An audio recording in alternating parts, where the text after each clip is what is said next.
Assalamualaikum warahmatullahi wabarakatuh. Perkenalkan, nama saya Muhammad Hafiz Aksan Ikramullah dari Prodi PGSD kelas C angkatan 2021.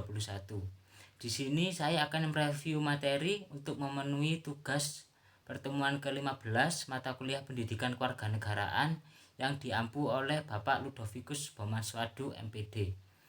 Di sini saya akan mereview materi pada pertemuan 13, yaitu tentang wawasan Nusantara. Materi yang akan saya bahas ada 3, yaitu 1. Konsep urgensi wawasan Nusantara. 2. Menggali sumber historis, sosiologis, dan politik wawasan Nusantara. Dan yang ketiga adalah esensi dan urgensi wawasan Nusantara. Yang pertama yaitu konsep dan urgensi wawasan Nusantara. Wawasan Nusantara adalah cara pandang dan sikap bangsa Indonesia untuk mengenal dirinya dan lingkungannya dengan mengutamakan persatuan dan kesatuan bangsa serta kesatuan wilayah dalam lingkungannya. Kata Nusantara digunakan oleh Ki Hajar Dewantara untuk menggantikan sebutan Hindia Belanda. Pada acara Kongres Pemuda II tahun 1928 atau dikenal dengan Sumpah Pemuda, digunakan istilah Indonesia sebagai pengganti Nusantara. Wawasan Nusantara memiliki peranan penting dalam mewujudkan persepsi yang sama bagi seluruh warga negara Indonesia. Materi yang kedua yaitu menggali sumber historis, sosiologis, dan politik tentang wawasan Nusantara. Berdasarkan sejarah, wawasan Nusantara bermula dari wawasan kewilayahan. Namun seiring tuntutan dan perkembangan zaman, konsepsi wawasan Nusantara mencakup pada pandangan akan kesatuan politik, ekonomi, sosial budaya, dan juga pertahanan keamanan, termasuk persatuan sebagai satu bangsa.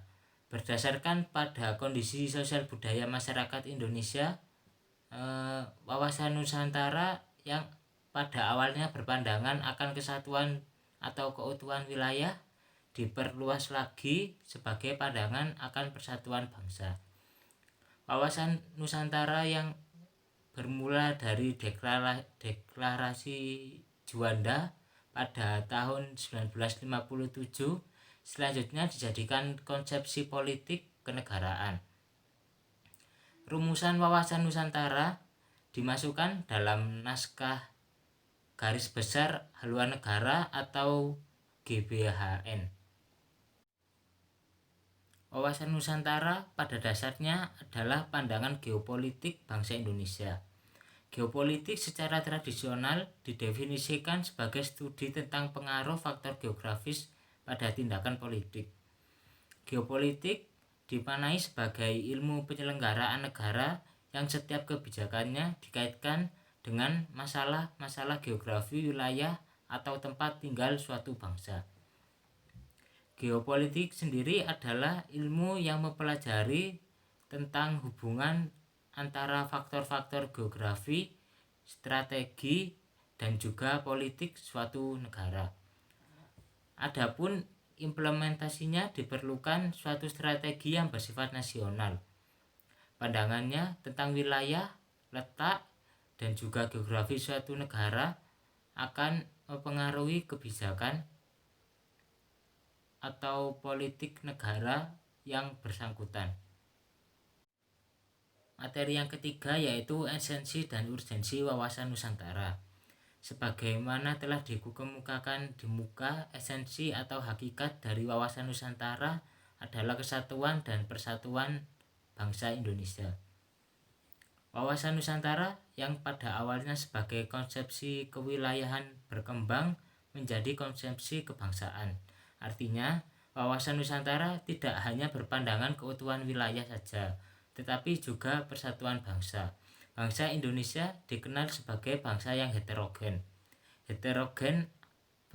Heterogenitas bangsa Indonesia ditandai dengan keberagaman suku, agama, ras, dan kebudayaan. Bangsa yang heterogen dan beragam juga mampu bersatu dan juga bisa mengimplementasikan wawasan Nusantaranya dalam kehidupan pertahanan, keamanan, dan dapat menumbuhkan kesadaran cinta tanah air dan lebih bisa membentuk sikap bela negara. Sekian dari saya, jika ada kurang dan lebihnya saya mohon maaf. Wassalamualaikum warahmatullahi wabarakatuh.